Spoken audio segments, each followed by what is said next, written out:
ప్రజలంతా రియలైజ్ అవుతారు. నేను మొన్న నేను కాన్షియస్ పోయినా, ఒక తండకు పోయినా, 450 ఓట్లు తండది. నాకు పడ్డాయి 100.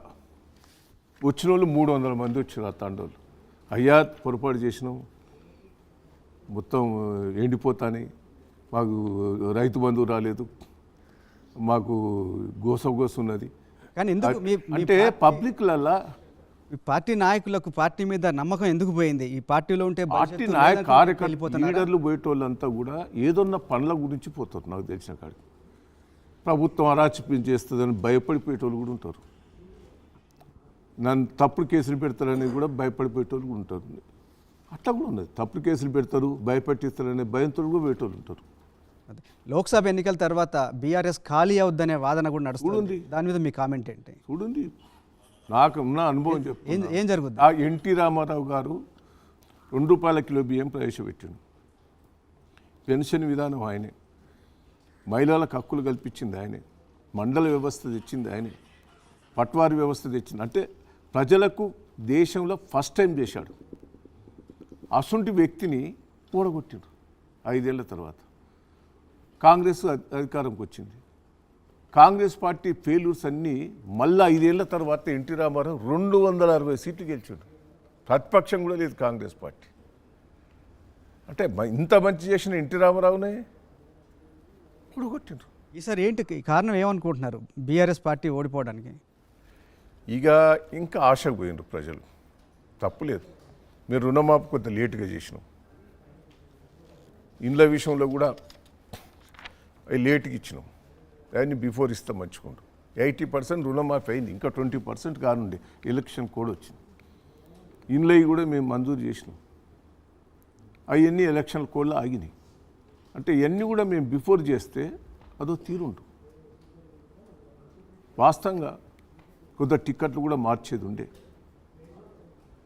మీరు కూడా అన్నారు కొన్ని టికెట్లు 30-40 సీట్లు మార్చుంటే బాగుండేదని. నేను కూడా ఒక సందర్భం ఉన్నది. నేను 7 సార్లు గెలిచిన. నాకు ప్రజల లోపల ఎందుకో ఒకసారి మార్పు కావాలని కోరుకుంటాను. నా సీటు కూడా నేను మార్చుండే, లేకపోతే నా సీటు కూడా నాకు వద్దని అన్నా. అంటే నా సీటే నేను సీఎం గారికి చెప్పాను. అప్పుడు మీ ఓటమికి 7 సార్లు గెలిచాను. ఒకసారి కొత్త వాళ్ళు కావాలని అనుకుంటాను. కానీ మీరు యశస్విని ఇప్పుడు టీవీ ఉన్నది, మీరు చూస్తూ ఉంటారు, ఒకటే టీవీ చూస్తూ అంటారు. ఇంకా కొత్త చూడాలని బుద్ధి పుట్టదా? ఒకటే చూసింది చూస్తూ అంటాం మనం, ఇంకోటి చూడాలని బుద్ధి పుడుతుంది. జనంలో కూడా ఏదో కొత్తది ఏమవుతుందో అని చూసిండ్రు. కానీ మిమ్మల్ని పర్వతగిరికి పంపించేస్తామని శపథం చేసి మరి ఎన్నికల బరిలోకి దిగారు యశస్విని రెడ్డి. నాది వరంగల్ జిల్లా అండి. పర్వతగిరిలో నేను పుట్టిన కావచ్చు. వరంగల్ జిల్లాలో పార్లమెంట్లో మీరు చూసిందో లేదో, కాంగ్రెస్ పార్టీ 5 ఎమ్మెల్యేలు ఆ రోజు ఉద్యమం లోపల టీఆర్ఎస్ పార్టీ ఎంపీ రిజైన్ చేసింది. కాంగ్రెస్ రాజశేఖర రెడ్డి ముఖ్యమంత్రి 10 డేస్ వచ్చి బై ఎలక్షన్లో అడ్డా వేసిండు. నేను రూపాయి ఖర్చు పెట్టలేదు. ఉత్త ఓడుతానో గెలుతానో అని నామినేషన్ వేసిన. ఎంపీగా మొత్తం ఇట్లా లేచి నేను గెలిపించిండ్రు ప్రజలు. పర్వతగిరి బిడ్డాన్ని గెలిపించిండా, వరంగల్ బిడ్డాన్ని గెలిపించిండా? మీరు అన్నదానికి జవాబు చెప్పండి. వరంగల్ బిడ్డాన్ని గెలిపించిండ్రు. ఓకే, ఒకసారి యశస్విని రెడ్డి ఏం మాట్లాడారో చూద్దాం. 15 సంవత్సరాలుగా మన నియోజకవర్గాన్ని పట్టి పీడిస్తున్న దగాకోర్ దయాకర్ రావు గారు కేవలం భూ కబ్జాలకి అవినీతికి పాల్పడుతూ ఇక్కడ ప్రజలను మోసం చేస్తుండు తప్ప ఇంకొకటేం లేదు.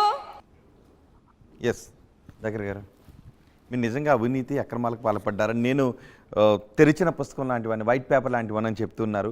ఎన్నికల ముందు యశస్విని రెడ్డి కూడా మీ పైన ఎన్నికలప్పుడు మాట్లాడరా అంటే నా మీద మాట్లాడరా? రేవంత్ రెడ్డి కూడా చేశారు. ధరణి పోర్టల్ని అడ్డుపెట్టుకుని 100 ఎకరాల కబ్జాలకు పాల్పడ్డారని రేవంత్ రెడ్డి కూడా మీ పైన నా మీద మొత్తం ఎంక్వైరీ చేయండి. రాజశేఖర రెడ్డి చేరిండు, చాలామంది ముఖ్యమంత్రులు చేసిండ్రు, నా ఎంబడి పడ్డారు, చిన్న తప్పు దొరకలేదు. ఇప్పుడు కూడా ఎంక్వైరీ చేయండి. కావాలని కేసులు కూడా పెట్టిస్తారు. నాకు ఇది ఒక్క కేసుతో అయిపోయింది అనుకుంటారా? ఇంకేం కేసులు పెడతారు? అన్ని పెట్టిస్తారు. వాళ్ళతో వాళ్ళని వీళ్ళని ఎగెత్తారు. ఓ పిటిషన్ పెట్టండి మేము చూసుకుంటాం, అది దాంట్లో ఏ ఉన్నా లేకున్నా పర్వాలేదు, సృష్టించేదని శరణ్ చౌదరిని కూడా ఒక పిటిషన్ పెట్టండి అని అన్నారా? అన్నారు. ఇప్పుడు చాలా మందిని ఇంకేగేస్తారు. ఒకటి ఫోన్ ట్యాపింగ్ లో మీ పేరు వినబడుతుంది, రెండు శరణ్ చౌదరి భూముల ఇంకేం ఎక్స్పెక్ట్ ఇంకా పిటిషన్లు కూడా పెట్టిస్తారు, వేటిపైన పెట్టించే అవకాశం దేని మీద పెట్టిస్తారు. కానీ కొంతమందిని మీరు పిటిషన్ ఏదో పెట్టని ఉంటేది లేకుంటేది మేము చూసుకుంటాం అంటే వాళ్ళు కూడా ఉన్నారు. ఎవరు, కాంగ్రెస్ వాళ్ళు అంటారా, బీజేపీ వాళ్ళు అంటారా? కాంగ్రెస్ వాళ్ళు అంటారు. కాంగ్రెస్ వాళ్ళు ఏంటి, ఎందుకు? ఏదో ఒక రాజకీయంగా ఈయన అనగదొక్కాలేదు. అంటే ఆల్రెడీ గత ఎన్నికల్లో మీరు ఓటమి పాలయ్యారు. ఇప్పుడు సింపతి లేదా నా మీద?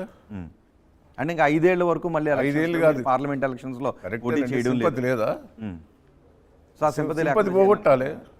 సింపతి పోగొట్టాలంటే సింపతి పోగొట్టాలన్నా, లేదంటే వాళ్ళ పార్టీలోకి తీసుకోవాలి అనా? ఏదన్నా ఒకటి, సింపతి అన్న పోగొట్టాలి, పార్టీలన్నా గుంజాలి. మీకేమనిపిస్తుంది?